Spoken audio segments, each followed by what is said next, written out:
like right now, home teams only get like 1 or 1.5 points on the line. Like it used to be 3. I think that's what a misconception now. Now it's like 1 or 1.5. So this line translated from Lions -6 would be like -3 in Detroit or in Chicago rather. But the Lions are +2.5. And this is like week 11. So I don't understand like why there's suddenly a 5.5 point line movement. And I think there's a chance that Detroit chokes in this game. I mean, they haven't been in this position before. They're expected to win. I think there's a chance that they just have a major letdown, and Justin Fields can run all over them. We saw it last time. He ran for 140 yards against Detroit. So I think that the Lions or the Bears could upset the Lions. At the very worst, I think the Lions win by 3. Now, we always talk at the end of the show, and you always ask me where I am on your 5 plays. I did not play this game, although I will tell you on this play. I did play the total, though. I did go over 50.5, and I am curious because you have 2 of the worst defenses in the NFL. I think that actually helps Chicago covering in a higher scoring game. If Chicago can score, Detroit's going to score. That would be my thought process in it. Yeah, Detroit's offense is a lot better at home, too. Jared Goff tends to struggle in cold conditions or if it's rainy, but in a dome, he's great. Chicago has trouble defending slot receivers. Amon-Ra St. Brown's one of the best slot receivers in the NFL. So you're right. Detroit's going to score a lot, but Chicago's going to score a lot, too. Justin Fields, like I said, he ran for 140 yards against his defense last time. So, yeah, I envisioned like another 27-24 seems like a low score for this game, but I think it's probably likely result. I think maybe 30-27, something like that. All right, let's move. We have 3 more plays to get to, but let's remind everybody what you and your staff, your crew of winners are doing over at walterfootball.com. We say all the time, it's the 5-tool site. You can get so much happening there, but we love to highlight what you guys are doing on a mock draft level as well, because not many, if any, people are killing it like you guys. Yeah, last year, Charlie Campbell, our senior NFL draft analyst, he hit his first top 10 picks in his mock draft, which is incredible. And he just has all the inside info. So we did well with our draft props, except for the extreme long shots. We just updated our mock drafts. We do it every single week. I added a 3rd round recently. So yeah, like every single week you get a new mock draft on the site. So yeah, check out walterfootball.com for all the draft content. Let's move now to the Broncos-Chiefs game, and definitely interested to see where you are on this one, and especially with the Denver team, that the good is, I guess, their head coach is gone. The bad is they're still stuck with that quarterback. Yeah, although Russell Wilson had a great game against Kansas City the last time he played them, almost won. And in fact, if he didn't leave with a concussion, maybe he completes the comeback and the Broncos win outright. I like Denver again, plus 12.5 against the Chiefs.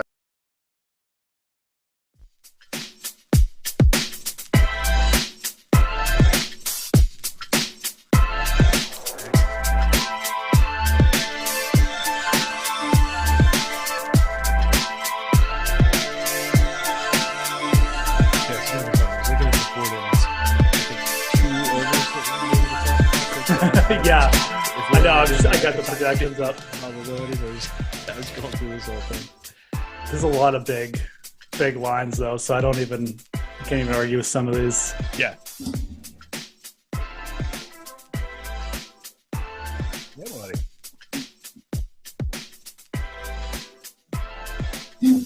What's happening, Stokastic football fans? Terry McBride here. Welcome to the No House Advantage NFL Strategy Show. That's right, NFL. NBA will be coming up later on with 2 other guys. I'm here for some football chat, and I'm joined by my buddy Geoff Ulrich. It has been a minute since Geoff and I have been on a show together. Geoff, what's going on, pal? How you been? Not too much. Been doing a lot better today than I was yesterday. Obviously, I had to miss the show yesterday because of health issues, but feeling way better. But back on track here today. I just didn't want to work with Pete. I'm not going to lie. I mean, that's it.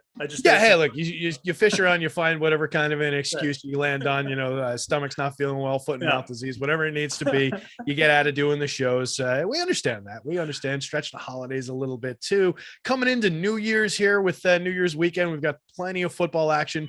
Big slate of football on Sunday. A little bit of a weird scenario with the last game of the afternoon flexed into the evening, which created a differentiated slate from DraftKings to FanDuel. We have the Rams and the Chargers game on this No House Advantage slate, I believe. If there are any picks from it, we'll find out, but that should be a normal slate here. It's weird over on FanDuel where they have the evening game, but not that Rams Chargers game because of that flex situation. Looks like DraftKings covered it, but outside of that weird scenario, Jeff, are you seeing anything, anything odd about the slate? Anything that you want to bring up about the slate? Any curveballs, weather, stuff like that? And then any big injury concerns that you're seeing, just as a broad overview for this slate to get us started. It's a weird week in a lot of ways, but I don't think it's going to be too crazy because again, it sounds like the Jags are playing their players. A lot of the weirdness happened last night, right? Yeah. With Josh Dobbs playing, Malik Willis getting pulled. Obviously Pollard was a late scratch. But I don't know how many scenarios we're really going to have to wait on this week. It sounds like the Jags are going full throttle, which is great. We already have news about a couple players, but then, Foles is starting. We don't have to guess there again. It sounds like Jamal Williams is in. So I don't have a ton of concerns here other than just there's going to be some pretty bad offenses potentially that we want to be don't get too bullish on. I think that's the biggest thing. There's a couple scenarios. I know a guy at the top of our projections, Latavius Murray, seeing Chase Edmonds back in the mix, having Marlon Mack there as well. Things like that. I think it's mainly just personnel decisions you're going to want to keep track of this week and just with all the moving parts. Yeah, it seems like, there's going to be a lot of moving parts. I anticipate there will probably be some news. And like you're saying, just probably going to be some ugly football this weekend. I think, some low totals out there. We've got one really meaty total in the Chicago-Detroit game sitting up at 52 as of last time I checked. Minnesota-Green Bay's at 48. So those are two to sink our teeth into a little bit, but some lowish totals and some with the medium totals and big point spreads like the Denver KC game. That one could get out of hand pretty quickly. So we'll see where things fall, but there's definitely plenty of picks on the board. As we were saying coming into the show, a lot of unders to talk about today. We'll deal with some of those. We'll go through the various picks, but guys, hit the like, hit the subscribe button if you're out there listening to us. I'm sure people are trickling in. I dropped the link into the chat in our Discord. We're brought to you by No House Advantage. If you guys aren't familiar, they run prop-based contests where you can play against the field. You can win up to $25,000 in a large field tournament. You can also play and win up to 20 times your entry fee by playing against the house, building out a 5-pick card with these player props. Different approaches to doing it, but it's all based around ranking these player props by confidence. We're going to be talking about the versus the field picks here, but make sure you're checking out No House Advantage. We've got a $100 deposit match bonus with them if you follow the details that are down below this video in the YouTube here description here. So check that out on your way down. Hit the like button, hit the subscribe button. That helps me and Jeff look good behind the scenes. That's really all we have to talk about as far as plugs and stuff go. So why don't we dive on in? You mentioned the Latavius Murray sitting at the top of the board. Let's take a look at that one. The line's 59.5 rushing yards. We've got him projected to go well under that. What are you seeing in terms of Latavius Murray and any potential upside, or what do you like about this pick on the under? Yeah, no, I think this one makes a ton of sense. Again, Chase Edmonds coming in, taking some carries, looking pretty good. And look, I mean, there's Denver played Kansas City pretty tough. So there's some scenarios where, maybe Denver gets out to an early lead or something and they can run the ball, but I don't think there's any guarantee we're even going to see that much Latavius Murray. Marlon Mack is still a part of this. And I think Denver's kind of in evaluation mode. I don't know if they need to see anything else from Latavius Murray. So it'll be a little bit interesting. I do think you'll see all three backs worked in. So at a 59.5 total, that's big. And I definitely side with the projections there. That's one under I would be picking out right off the bat. I think where the rest of that game gets interesting is what do you do on the Kansas City side? You've got Mahomes at a 2.5 passing touchdown prop. Some of his receivers are on the board as well, but I don't know how aggressive you want to get with this game. It's probably not one that I've honestly thought much about this week. The Denver Broncos did play them tough, the Chiefs tough in the last game, but I don't know how much you want to take out of that. You've got a completely new scenario there with the Broncos. I think if anything, you might just see a lower scoring game and maybe Denver does surprise a little bit. I think that's kind of one of my calls here for this week, that I think Denver probably plays a little bit better with no Nathaniel Hackett out there. So kind of just looking at not only under on Murray, but potentially an under on Mahomes as well. And just looking at this as a little bit of a slower paced game with, Denver maybe getting out to an early lead, even surprising, and just keeping this one close. Okay. So that's interesting to think of this one as a potentially close game. That'll be interesting in other DFS style contests as well, to keep in mind. If this one gets competitive, there's going to be a lot of interesting pieces. It's a 12.5 point spread right now, 45 on the total. Looking at some of the other picks, I do think that the passing touchdowns on Mahomes at 2.5, the under is sitting at 63.4% on our board right there.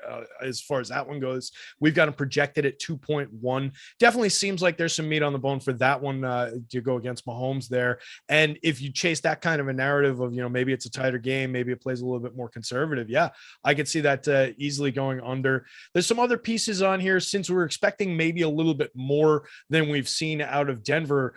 What does that do for you as far as the Russ Wilson passing touchdowns? He's only at 1.5, but we still got him a 69.1% probability to go under that, because again, Russ hasn't been very good this year. No, definitely. Again, like, you can get as aggressive as you want here. I mean, you could play, the over on Russell Wilson. You could play the over on Jerry Jeudy. That's the other interesting part too, right? Maybe you take the under on Murray, and then you go heavier on their passing game. Their passing game was really effective against Kansas City last time. Like, Wilson had them in a spot to win there late in the game, so before he got concussed.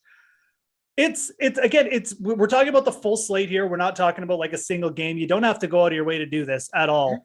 You could just take the Murray under, move on. But if you did want to stack this game, I think the approach I'd be taking is probably going super contrarian and going over either on the Russ passing touchdowns or the Jeudy yards.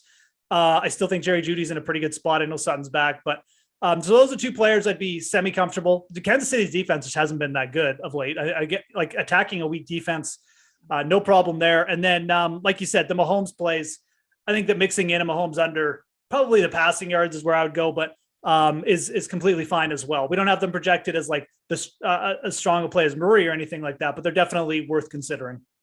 Yeah, and those are ones, we like to talk about it a lot with all the duplication and repetition. Sometimes it pays to differentiate a little bit, and just taking unders against Patrick Mahomes is not necessarily the thing that everybody out there in the public is going to be doing. So if you're playing the against the field types of tournament, you see a 294.5 on the passing yards from Mahomes, 62.4% probable to go under. There's enough there that you can take that one as like a down card pick in terms of our confidence rankings.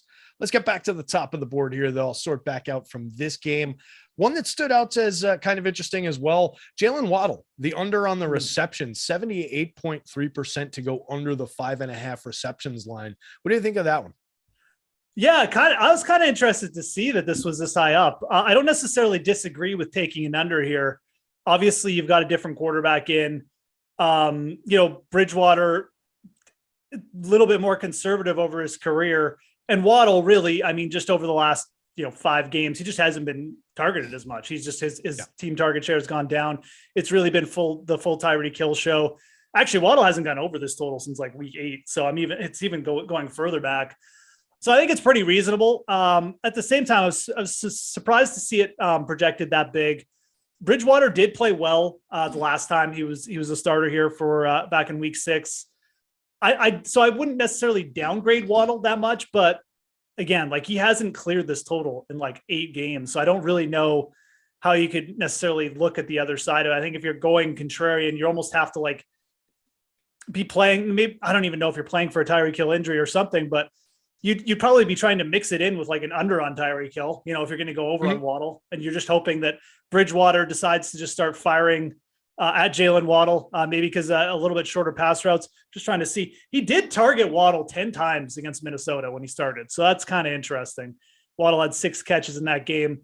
So something to think about. At the same time, I'd be fine just playing the under. Like I said, I was a little bit surprised it was that high up for us, but I'm not surprised we were trending towards the under. I mean, yeah, he hasn't cleared this total in like 7 weeks. So yeah, it's one of those ones where I think the math stands out more than the pick, right? I do think that the under makes some sense going against that 5.5, but the 78% was what it made it pop for me. I said, wow. And that's why I, took a look, but just on the pure raw average, 4.47 receptions per game over the course of the season. He saw 6 targets the last time out, averaging 7.1 targets.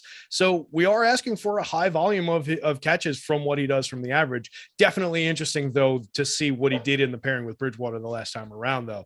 that's definitely something to keep in the back of the mind. Maybe you play it this way. You play the under for the receptions on a site like this, and then you take him as an under-owned option on DFS sites too. Don't forget that you can hedge bets that way and play, you know, both sides of the same coin on, you know, depending on how a guy is priced versus how his probabilities look on a site like this. So a lot of different ways to attack these things from a game theory perspective. What about, let's go, Tom Brady, still in the league, 300.5, not 305, 300.5 as a passing yards line. What do we think of that? How many times has it been over that this season? It hasn't been a standout season for us. That's a good question. Let's see here. You know, Tom Brady, he's gone over a few times for sure. 1, 2, 3, but a couple of these were early in the season. Looks like about 4 times. Okay. Went over it against Cincinnati, but that game again, you know, they allowed 27 straight points. We're way up against it late in the game there. You know, 280 in a couple other games here recently, but I look at this game and I see a similar path to kind of, you know, last week against Arizona. They're just so bad at scoring in the red zone right now, Tampa Bay, that, you know, this game's going to be close. I think that as well, one thing Tampa should be trying to do here is run the ball against Carolina. The rush defense is not as good as their pass rush, in my opinion. So staying away from dropping back Brady too many times. I mean, they're going to drop him back because that's what they do. That's what Brady wants to do, but it's just been so ineffective. So yeah, it's maybe not as big a line as it sounds like, because Brady's been hovering around that or pretty close to it for most of the games, even in the second half of the year, but it's still a definite smash under for me. I think that this one pairs well too, where you could go down the board and you could take the under on Brady, and then you could take the over on Leonard Fournette, who I think we actually do have projected towards the over, or he's somewhere in, he's very close. Like his rushing total, his rushing projection is like 43, and his total on the site on No House is 42.5. But I like the way Fournette looked last week. He got more carries than Rachaad White. I think Rachaad White is actually a potentially good under target as well. So I do like pairing Brady with Fournette. Go Fournette over, and then Brady. You know, Fournette on. If you're going to go over 2 on Fournette, you can put him more of a lower point play, and then you can put Brady up higher. Yeah, I think that's a interesting way to approach this one. Like you're saying, 42.5 on the line, 43.5 in our projections. So it's a coin flip pick, but when you're using that as a differentiator and correlating it with the Brady going under, it just makes a lot of sense. And you're talking about a guy who's still 64% of the snaps on the average, 60% last week. Like, it's not like the volume and the touches aren't there. Do you have any concerns? Didn't he reveal that he's been playing with a Lisfranc injury by accident the other day? Yeah. Not that it seems to matter. I mean, these are the numbers that we're getting from him in that scenario, right? So yeah, I know it was kind of a weird thing. I mean, I feel like all these guys at this point in the season have some kind of injury they're having. So it didn't worry me too much. I mean, if we get news about it, like, you know, he's all of a sudden questionable, or he's got to go through warmups before game, yeah, I would stay away for sure. But other than that, I haven't heard anything else. Like, I don't think he's limited, questionable. So just keep an eye on it. It's a good thing to bring up though, because he did say something to that effect. So presumably he's out there. It's all systems go, and all things are normal. I would assume these are the numbers we're dealing with. So makes sense. Let's talk real quick. We'll do the piece of business here, gang. We'll do the official read for No House Advantage, our pals here. First off the top, there's a $100 deposit bonus now. This used to be $50 just a few weeks ago when we were talking about it. It's $100 now. Take advantage. That might drop back down. It might go away completely. I have no idea what's coming. So take advantage while it's on the board. Go over to No House Advantage. Click through the links in the description below. I think there's a promo code down there. It's probably just the word Stokastic, all in caps with a K. Make sure you're spelling it the right way. So go over to No House Advantage. They're bringing us the most dynamic fantasy sports platform available today. You can win up to $25,000 in cash in the Versus the Field, the pick'em contests, where you're playing against guys like Alex, guys like Jeff, guys like Gundacker. Not me, unfortunately. I live in a state where I can't quite access it these days, but I still am excited to bring it to you guys because it's a really cool site and it's a really fun way to play. You download the app, you choose your contest, you select your player props and climb the leaderboard when you make the picks correct. You can test your skills against the house, win up to 20 times your entry fee if you hit all of your picks. For the Against the House, you're picking up to 5 player props. putting it from over-unders, individual matchups like what we're talking about now. They're from every major sports league, NFL, NBA, college football, World Cup. Guys who are writing this, still not coming soon. I guess the next World Cup is coming soon if we're thinking, 4 years down the road. But the previous one is over with, but we do still have NFL. We've got NBA. Our NBA pick show is coming up next. We've got free picks and a lineup generator on Stokastic. So you can go through these win rates that Geoff and I are talking about yourself and pick out the ones that you like if you think we're dead wrong. Just find them yourself. We've got the lineups. You can go just grab lineups and input them directly without thinking about anything. We make it really easy. There's tons of overlay at No House Advantage as well. There's just tons of ways to make money at No House. Deposit match bonuses, overlay, contests where you have all the data at your fingertips at Stokastic. What are you guys waiting for? Go check out No House Advantage. Geoff, let's talk about one of the few overs on the board here. I just had it in front of me. There it is.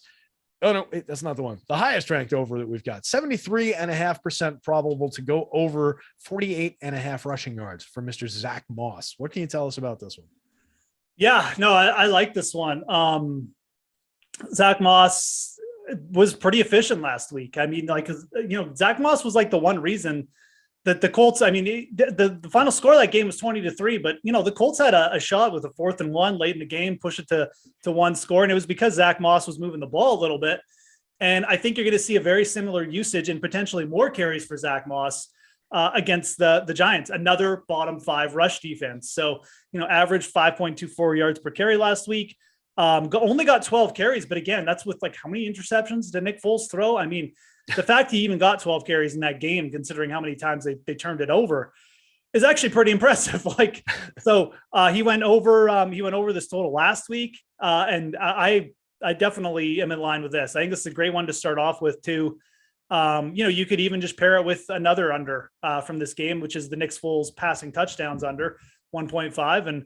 And you could kind of stack down the board there. So yeah, Zach Moss is a player of all the ones that we have, kind of our top 10 projected props, biggest edges, I like this one the most. Okay. I should say I like it the most. It's definitely in my top 3.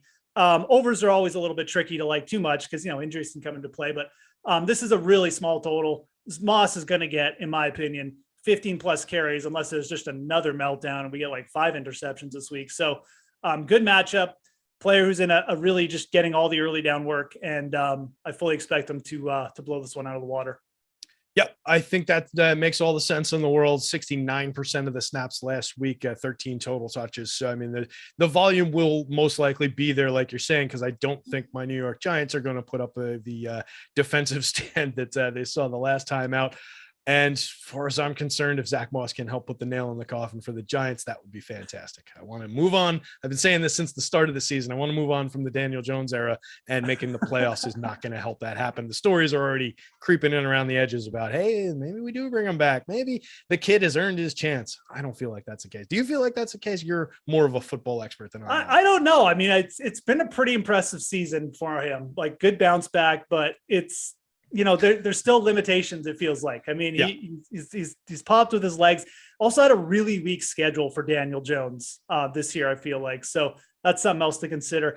Now that we have Daniel Jones on your mind, what do you feel about a Daniel Jones over, though, to pair with Zach Moss? Because I don't think it's a pretty tough run defense of Indianapolis. They held the Chargers down last week. I don't know. Maybe you don't have to go there and correlate Daniel Jones with Zach Moss, but it is kind of out there to do. You could use Daniel Jones an over on the passing yards. If we're looking for, creative ways to approach the slate, I don't hate that idea. You're talking about on the passing yards, 208.5. We've got him projected to go under. We've got it as a 60.8% probability to go under, but that's not tragic. That's not so far away from a coin flip that I'm really gonna sweat the extra 20 and change passing yards. So it's not the craziest thing in the world. You could do the same with the projected touchdowns, maybe 1.5. We've got him projected for 1.2, again 65% probable to go under. You could also maybe play the over on his interceptions. It's at 0.5. We've got him projected to 0.4, 66% probable to go under technically. But if you like the idea of he throws in an interception, that leads to more Zach Moss yards, maybe you can play it that way, which kind of feeds into my narrative about not believing in Daniel Jones. So that might be the way that I would go and attack that one is Daniel Jones interception. Yes. Zach Moss over on the rushing yards. Maybe it would be an approach there. So definitely a good way to think about it though. Anything else from that game that stands out to you? Nick Foles looks kind of interesting on the touchdowns. Yeah, the touchdowns for sure. Taking the under there. Like I said, I think that correlates well with Zach Moss anyways. If Zach Moss is running the ball well, they're certainly going to give him more touches in the red zone to just try and keep it out of Nick Foles' hands. You can certainly play Nick Foles over on the interceptions. Again, we don't have that projected as like a super high play or anything, but it's probably going to happen. Let's just be honest. So another one to think about from that game. And then I'm just looking at, some of the receivers. I don't know what I would do I don't even know if there's any Colts receivers up on the board, but like Isaiah Hodgins really been popping lately. 3.8. We haven't projected for 3.8 receptions. That's an over in terms of, would be a projected over for us. He's got a 3.5 reception prop. I think that one's fine. I think that might even be a better one to play to the over than the Daniel Jones with Zach Moss. A few more passes for Daniel Jones. Mm-hmm. And then, with Hodgins being basically his primary target the last couple of weeks, a lot of those targets probably go to Hodgins. So that's another one that stuck out. So some of these are more lower point plays. There's definitely a few more that you can play rather than just Moss and Foles there. Yeah, that makes a lot of sense on the Hodgins one. That's a good call. Just on the math, 52.9% probable to go over, but it is probable to go over 3.8 on our projection against the 3.5 line. But just looking last time out, 12 targets, averaging 5.4 now, up to 3.67 receptions per game. So we're getting over this on the average. And yeah, where's Daniel Jones going to go? If we like him to be throwing the ball, this is one of the guys who's going to be getting the target, and the primary guy probably is going to be getting. Yeah, and you're a Giants guy. Does Hodgins play out of the slot a little bit? I have not watched the team enough to be able to answer. Okay, because I can't. I watch all sure my football on Red Zone these days. It should be. I'm the same way. That's fine. Yeah, I threw you under the bus, but no, no worries. I'm pretty sure Slayton is more their outside guy, and Hodgins moves into the slot a bit, which is a really good matchup. If you saw last week, Keenan Allen just went berserk. Basically, 12 catches. They have terrible slot corners there in Indy, so I think Hodgins is a good over target there. Okay. I like it. More supporting evidence to bring that one to bear. Let's take a look at producer Mike's Eagles on the back end here. What about their ability to hold Alvin Kamara under a 58.5 rushing total? What do you think of that? Looks like one of the stronger picks on the under. I mean, speaking of guys who might be hiding injuries, man, like Kamara's just still hasn't looked right this year. There's no explosiveness. Maybe it's the offense. Maybe it's the no Sean Payton there, but yeah, Kamara's like an active fade for me every week almost at this point. 58.5. Yeah, we'll take it. The Eagles, the rush defense can be a little bit hit or miss, but like I'm fully expecting the Eagles to come out and like they want to get this over with. They want to cement everything this week, and they can do that with a win. And I think their defense is going to play a big part of it this week.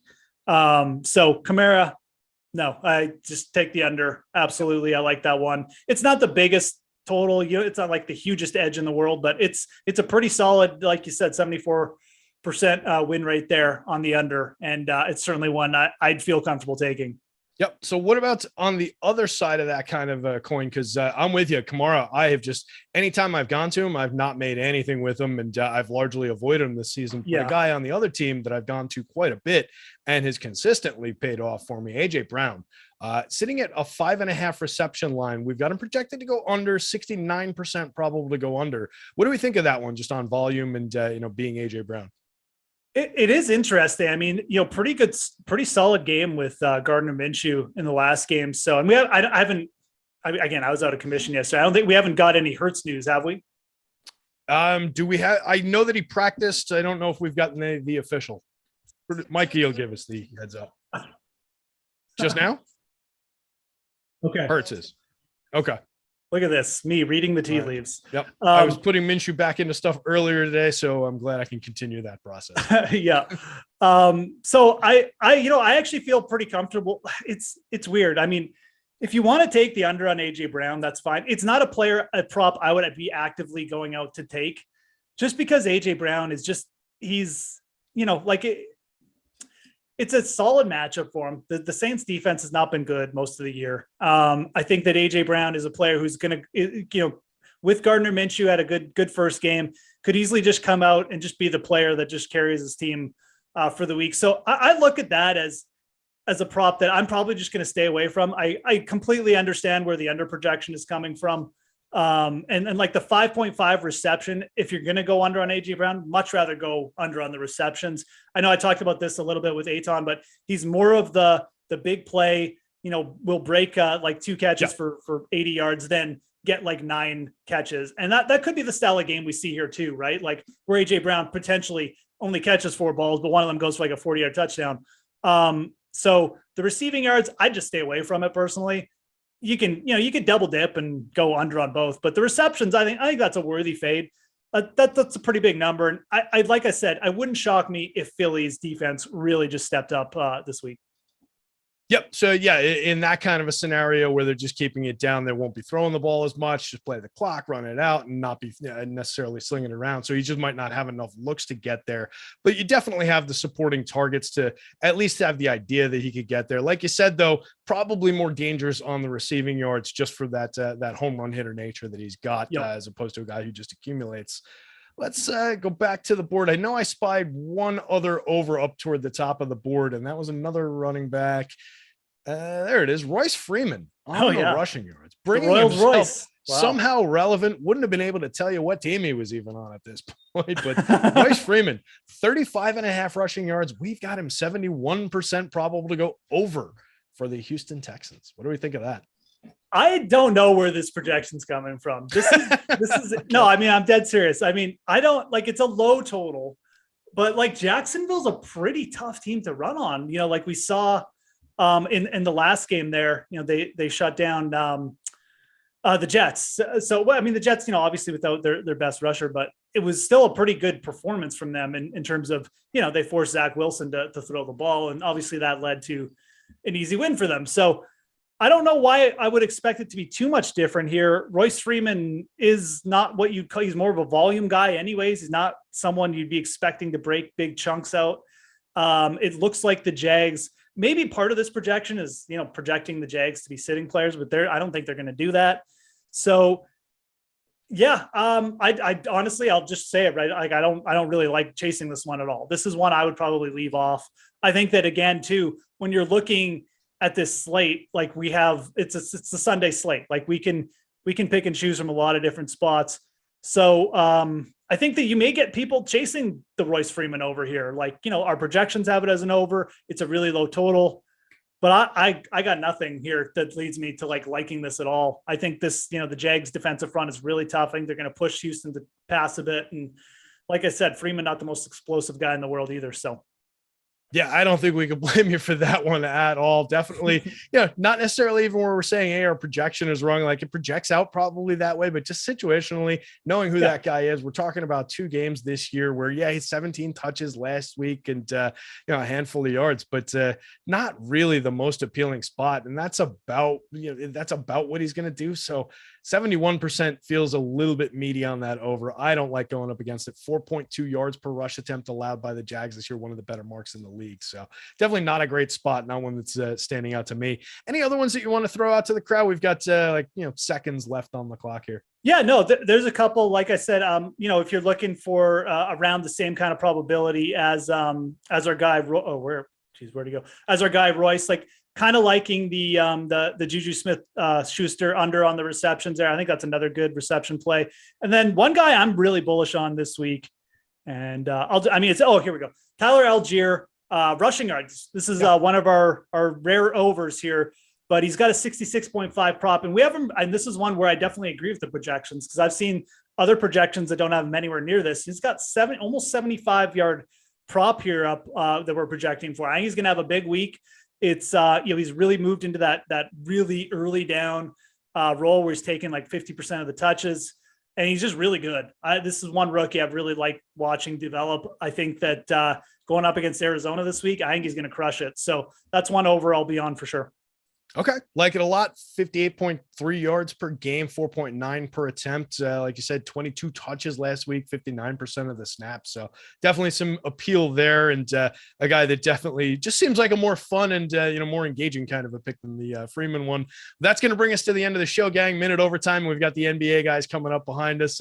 Jeff, tell the people where to find you on Twitter and so on and so forth. Yeah, absolutely, man. I mean, doing shows at Stokastic, but you can find me on Twitter at The Fantasy Grind. And give me a follow. Always appreciate it. There you go. I'm Terry McBride. That was Geoff Ulrich. Thank you guys for following us. Check out No House Advantage, all the tools, all the fun stuff, and stick around for the NBA No House show next.